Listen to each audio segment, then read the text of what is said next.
আসসালামু আলাইকুম সকল প্রিয় বন্ধুরা, সবাইকে জানাই জুম্মা মোবারক। জুম্মার দিন আসলে আমরা একটা ঈদের একটা আনন্দ উপভোগ করি। আর সেই জুম্মার নামাজ আদায় করার জন্য বাসা থেকে বের হয়ে মসজিদের দিকে আস্তে আস্তে রওনা হচ্ছি।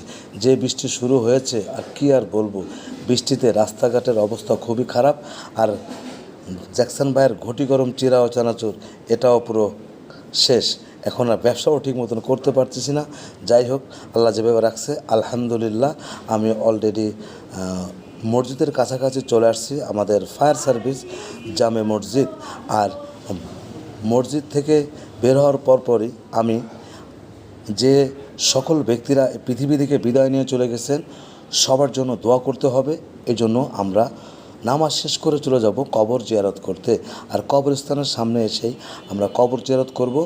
আমাদের আত্মীয় স্বজন এবং আমার আম্মা এই পৃথিবী থেকে বিদায় নিয়ে গেছেন। আমার আম্মার জন্য দোয়া করবেন, সকলের জন্য আমরা দোয়া করব ইনশাআল্লাহ।